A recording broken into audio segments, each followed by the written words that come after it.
Hola, ¿qué tal? Muy buenas tardes. Sean todos bienvenidos a este espacio en mis redes sociales. Yo soy Mario Pentón, me acompaña el abogado Ismael Labrador, abogado de inmigración y bancarrota. Hoy le puse los dos títulos porque imagínate tú, a veces lo vemos como de bancarrota, a veces de inmigración. ¿Cómo está, abogado? Todo bien, Mario, todo bien. Gracias por aquí, por tenerme. ¿Cómo estás tú hoy? Muy bien, vamos a hablar de testamentos y últimas voluntades. Esto es algo de lo que prácticamente nadie habla, eh, porque a veces no nos gusta pensar de que nos vamos a morir, pero todos nos vamos a morir. Y es mejor tener las cosas claras y dejarlas claras para las personas que vienen detrás. ¿Cómo se hace eso en los Estados Unidos? ¿Qué implicaciones tiene? Vamos a hablar de todo esto y si tienen dudas sobre ese tema, por favor, pueden dejar sus preguntas que las vamos a estar compartiendo. ¿Cómo está? Entonces, abogado, por favor, explíquenos un poco cómo es el asunto de los testamentos acá en Estados Unidos, cómo es que se hacen este tema de las últimas voluntades.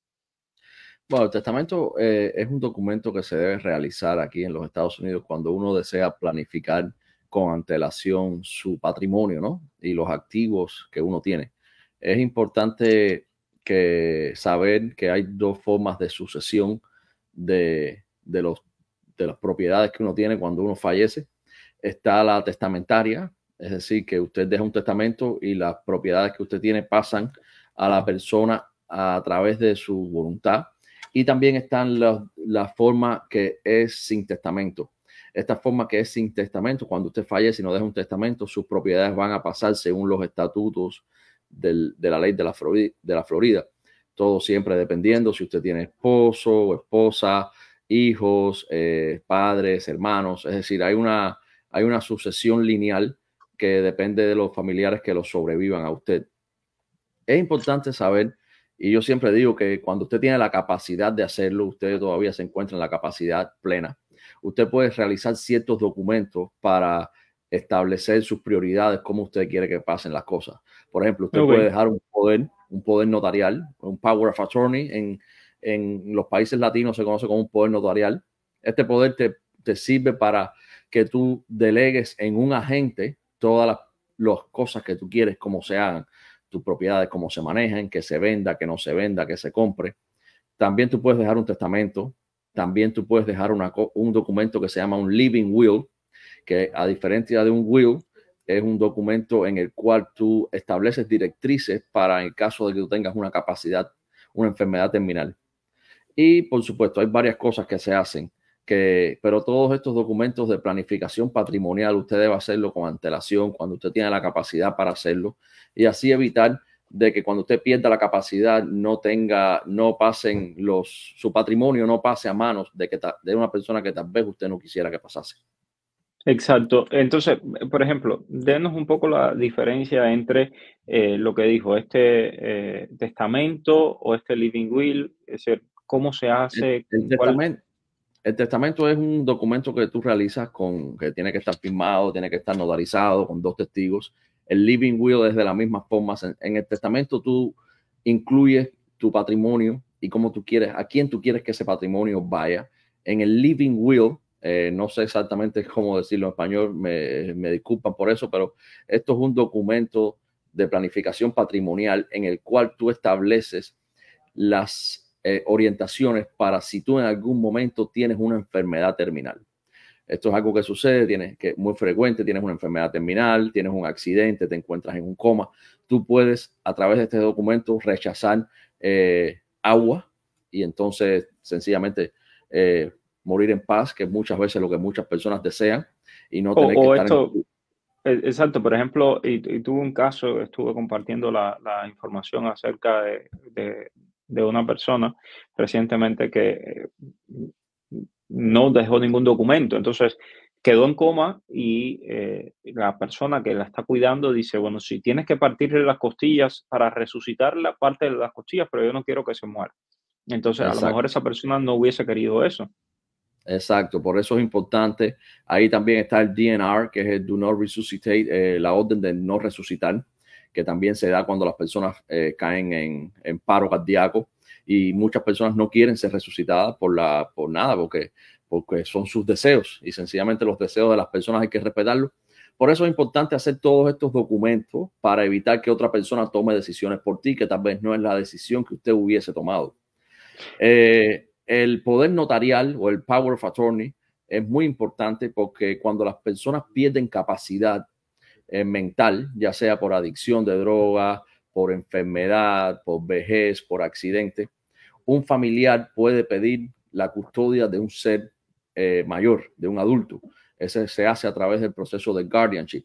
Es decir, tú tienes a tu papá que tiene Alzheimer y entonces ya tu papá no tiene las condiciones para cuidarse él mismo, claro, ni para administrar sus medicamentos, ni para pagar sus biles, y entonces ya empieza a atrasarse con el mortgage, FPL, porque su papá sencillamente se lo olvida. Usted puede pedir la custodia legal de su papá a través del guardianship, y de esa forma usted es la que se encarga de la persona de su papá y de cubrir sus necesidades ya tanto económicas como de salud personal.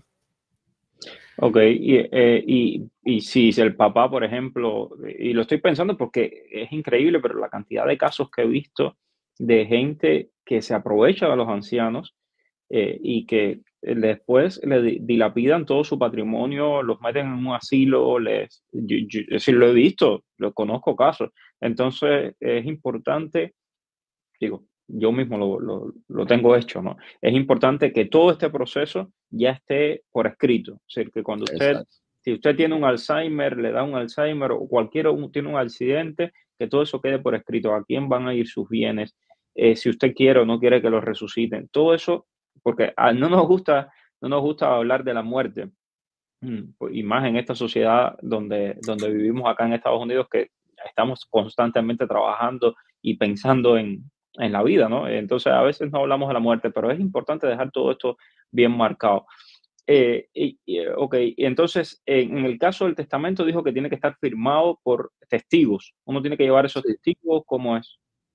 Sí, son dos testigos, dos personas que se encuentran en el momento de la firma.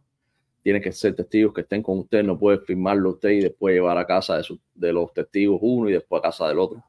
Hay litigio contra Estados Unidos, hay dos formas de realizar esta firma de los testigos, pero para evitar conflicto, ya que Florida no tiene un parámetro determinado, lo ideal son dos testigos que estén en la misma habitación que usted, con un notario que lo notarice y todos firmen al unísono. Entonces esa es la mejor forma. Un documento que puede ser que se realice en un abogado y tiene varios acápites en el cual usted establece todas las guías para la sucesión de su patrimonio. Excelente, muchísimas gracias, abogado. Nos mantendremos en contacto si alguien tiene dudas con respecto a esto o quiere sencillamente hacer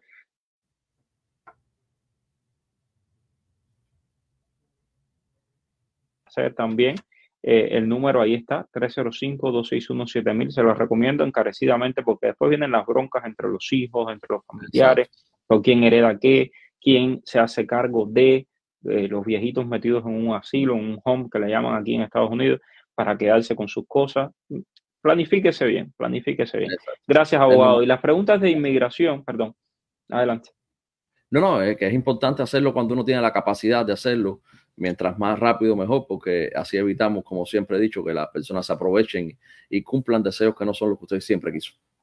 Exacto. A Daily Caballero, Orquídea Pérez y a otros que han puesto preguntas de inmigración acá en el chat, a las 5 de la tarde, como siempre, vamos a estarlas respondiendo a las 5 en punto. Mañana y pasado es feriado en Estados Unidos, pero aquí a las 5 en punto vamos a estar respondiendo a todas sus preguntas. Gracias, abogado. Gracias, Mario. Hasta luego. Chao. Dime cuál es el periodista que está en el boom. Es Mario Rincón. El periodista que te trae toda la información. Es Mario Rincón. El periodista de la radio y la televisión. Es Mario Rincón. Habla de temas cubanos, hasta de migración. Mario Rincón. Oye, dale, conéctate y comparte. Déjame